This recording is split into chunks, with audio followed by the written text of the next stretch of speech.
I learned a lot from production designers, who will explain to you sometimes what the visuals of the movie are about and And there are some amazing guys between production designers that I met that can really enhance my knowledge. I think the language is the key thing that you need to find out before the movie starts. And that's really a drama for me every time. And so, yes, even talks with the production designer, because the language doesn't belong to just one sector. It involves camera angles, the lighting, the production design, even the hair of the actor is part of the language of the movie. So, these things need to be, they are never sufficiently dealt with. Many times you're in a kind of hurry. But I must say, most of the time you find that production designers are really totally interested in exchanging their information with you. They are totally interested in finding the language for the film. And it's usually one of the key things. It's a great pleasure to work with them.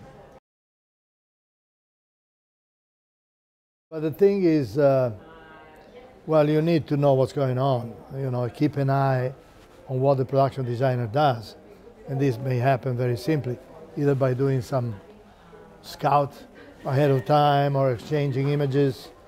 I remember sometimes that's what is really part of our job as cinematographers. I was doing a movie called Nell with Jodie Foster, and we were looking at a big lake in Tennessee, right, where the house of the main character was. Jodie Foster was there. And in the movie, she played some scenes remembering her twin sister with whom she was playing. And she was playing on a jetty. So John, the production designer, showed me, Dante, I was thinking to put in a jetty over there. And he showed me an area which was totally against the mountain, the hill. And these dreams happen at night. So I said, listen, John, if you move this jetty to the right side, this is what's going to happen. First of all, it's in the water. I see the water as a background, and we have the depth of the whole lake behind this. So since we want to shoot these with the night effect, I can underexpose. We can shoot at twilight, but I do see what's happening in silhouette, because otherwise I would have had to lit in a very fake way the same thing against the mountain. So this is the kind of key interaction on very practical basis that may happen. And so many times, also you need to, I did a film with Dion Taylor recently. There was bad guys are coming to a villa on top of a hill. There is nothing, no street lights, no nothing, it's night. You gotta find a way to light. And so I suggested, why don't we have the bad guys come up with 3 big SUVs, and we place them in a strategic position. We turn the headlights on, and maybe I hide, the gaffer will hide on the side some very hot, par lights that go deep. And it worked quite well because it gave a lot of tension to the whole scene. These guys come up there, turn the lights on. So we place those 3 SUVs. And also I choose a location, we choose a location that allowed the same SUVs light the forest. It was a forest where the scene continued and the heroes run away from the house. They go into the forest. So we made sure that, the same sources of light could have served the chase in the forest dramatically using the same SUVs. And of course, selecting a forest that was where the trees were not too thick so we can get this light going through. The need, it's a fundamental need. Also, it's a learning thing from our side. Patricia really left a mark on me. First of all, she explained to me a number of things. You're talking about how, for instance, the Western where we had a lot of night stuff, some night stuff, and decided to avoid the usual moonlight effect, you know, the lights high up in the air. So together we created a number of bonfires around the town, so everything was really lit from these bonfires, and it turned out beautiful. I remember Patricia telling me, you know, there were very little light in the windows back in those days in the building. You know, it wasn't bright. It was very, very, very dim. And also she gave me some photos of pistoleros of the time, you know, gun shooters. And she told me, look at their eyes, you know, how bright they are, and how, you know, they're all open up, wide, and really kind of energetic and aggressive, you know. There was a flashback in which Sharon Stone, as a little girl, was remembering the bad guy who was played by Gene Hackman killing her father. It was Gary Sinise, I remember. So we wanted to do that kind of flashback, and I thought of being able to go to the old Technicolor 3-stripe technology to cut out some colors, but the thing was not possible, and because it was too expensive. Cost region technology was not really there anymore. And so I was talking to Patricia, and I said, Patricia, what if we did everything on a kind of desaturated maybe, but on a kind of with some kind of pink and violet in the colors. And Patricia thought about it, and she said, well, but she basically painted at some point almost half the town in pink, mauve, right? So then we did some tests with the costumes, coordinating with the colors that Patricia would have put, you know, in the painted some a number of buildings. She did it over a weekend, and I gotta say that, you know, it really worked nicely, because we added to that some ENR in the interpositive, so we desaturated the colors. But having said that, it's clear that the relationship with the production designer is really, you know, is a huge part of the visuals of the film. Michael has a strong control on camera angles. He, you know, he shoots the movies with very exact ideas. Now and then he said, what do you think? Should we do this or do that? But otherwise, you know, we had those low angles. He was trying to match from cut towards Bill Peterson, who was the cop, and Hannibal Lecter. We were intercutting, and there were these bars in the cell. So the position of the bars had to be in a very specific position from cut to cut, so that there was some kind of visual rhythm or energy, you know, when you're doing the reverse angle.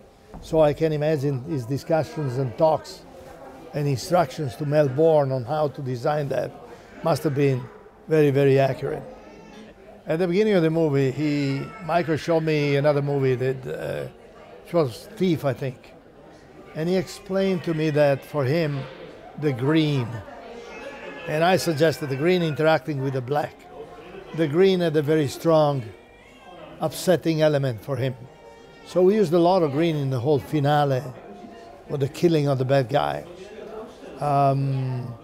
We used that weird violet light, if you remember, also when Dollarhide is very jealous, and he goes to see Reba, the blind girl he just met, and sees what he thinks it's a kiss. It's not a kiss between Reba and a co-worker, right?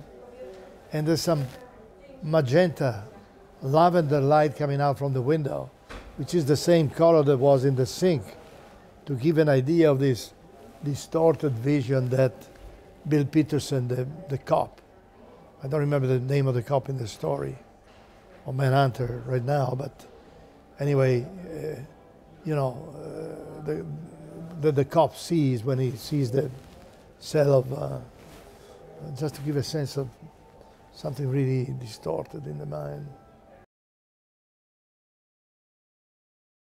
Los Angeles is a fantastic city. You guys have to believe me. It's a very modern, it's a great city. There's a blend of everybody. Everybody lives there. Asians, blacks, you know. It's a fantastic community, a mixed community of people. But that, in that particular case, the LA Confidential was the historical Los Angeles, and not a lot of it was left. So, you know, we had all these very historical places, hotels, motels, location, and it was just gorgeous to try to go and feel, you know, the idea, the photographic idea came from the photographs of Robert Frank, who was, as you know, a Swiss photographer who went to LA, I think in the 50s, or probably the 50s, did a book called The Americans. And he also has this idea of adding something to his photos that took away reality. Maybe by giving a little angle to the camera or shooting through a glass, through some reflections, as if he was saying, I want to take away the realistic element because I want to give you the elements that I want you to look at. And that the photography of Robert Frank was a major inspiration in shooting the movies. I even told the director one day, listen, Curtis, why don't we shoot this movie as if we had a Leica in our hand, right? So we do a shot here, and we go close, we do a close-up of the actor, and we go left, you know. Following this and making good use of the practical lights, which today is very, very common with digital technology. Back in the days, you always had to enhance. And so the references of, you know, and Janine had done a big search and was walking around this city, and she was asking me, direct, what do you think? I said, I don't know what I think, I just saw this. Let me figure it out, have an idea, reread the screenplay in view of having seen all these locations. You know. You got to light both. And now you have to do it mostly in one stroke so that you're able to shoot in any direction or with multiple cameras and have the actors look the way they should look anyway. I remember with Michael Mann, I made a deal one time. We were shooting The Insider, and there was a dinner between Russell Crowe, Al Pacino, Diane Venora, and Christopher Plummer in New York. They were talking about this interview. And Michael told me, Dante, you got to put all the lights in the air. I can't. It's very tough, acting-wise. I cannot have move equipment. I got to be able to go with the cameras anywhere. And I made a deal with Michael. I said, listen, Michael, that is fine, but I'm going to keep a light on the floor. I will have a stand and a light because how can I, for instance, with Diane Venora, I need to have one light. So we made that deal. All my lighting was coming from the top, including a nice spot of light in the middle of the table, where I had somebody put a little production designer. I asked production designer to put a little table lamp, but I did have one, you know, one soft light on the ground. I think it was great as an experience in itself. First of all, the Marvel group is a great group of people. They really know about movies. And I had around me a very fine crew throughout, in every department. However, the problem with these movies is that they need to be pre-designed. You know, previews, little films made, storyboards, all kind of stuff. So you really, it's not like going on the set and say, so what do we do here? What is cool? It's all pre-studied and pre-designed. I had total freedom in my lighting, and I had all the toys I needed whenever I wanted them at the last moment. So I could light the movie the way I like to light the movie. And a huge amount of technology, if you can imagine. In only one set, we had 8,000 dimmer lines. 8,000, which is a lot. But the movie is already pre-designed because a lot of people need to know what to do. Production designer, the stuntman, the visual effect guys, They all need to know to make budgets and decide the money. So in that sense, it's not a lot of fun, I gotta say. I prefer smaller movies. A producer was telling me time ago, a great guy. I mean, Dante, we do not do overtime here. We don't want to, the studio doesn't want, we can't do them. And you know, you're sometimes the scapegoat, you have the DP. So most of the time you're considered responsible. And I told him, they said, no, this is not the way you should look at me. You should look at me like a grandfather who loves playing with the kids, but is not responsible.